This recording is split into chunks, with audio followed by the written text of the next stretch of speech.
Bernard, pourquoi je ne peux plus ouvrir le placard? Je te rappelle que nous gardons le fils du voisin ce soir. Et comme il n'a que 2 ans, j'ai tout sécurisé. Chérie, comme c'est mignon, mais ce n'est pas ce soir. Antoine vient la semaine prochaine. Et comme là, j'ai juste une petite envie de chocolat, tu vas devoir nous retirer tout ça. Les accidents domestiques touchent tous les milieux et toutes les tranches d'âge. Voici quelques conseils pour prévenir les risques qui concernent en premier les enfants.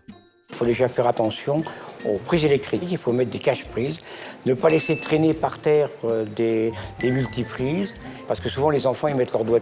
Pour éviter les brûlures au moment du bain de votre bébé, il existe des dispositifs pour contrôler la température de l'eau. C'est un système de thermostat qui fait que automatiquement l'eau n'est pas plus de 37 degrés. Ensuite, il ne faut jamais laisser un bébé tout seul dans son bain, même avec un tapis de protection. Comme on ne laisse pas un enfant tout seul sur une table allongée, il faut toujours qu'il y ait une main qui tienne le bébé. Et au moment du coucher, On le met sur le dos dans une gigoteuse.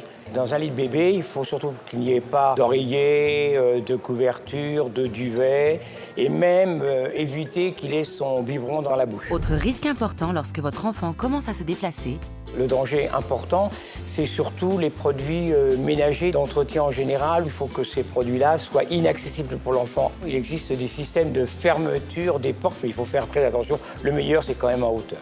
Et puis surtout, de ne pas mettre des produits d'entretien dans des bouteilles d'eau, parce qu'à ce moment-là, il y a confusion pour le bébé, et le bébé risque d'avaler un produit toxique. pour prévenir les risques domestiques qui touchent en premier les enfants, il s'agit d'installer dans votre logement des cache-prises et un système qui coupe le courant. Il est important aussi d'installer des systèmes de verrouillage pour les armoires. Enfin, pour le coucher, il est recommandé de mettre votre bébé sur le dos dans une gigoteuse.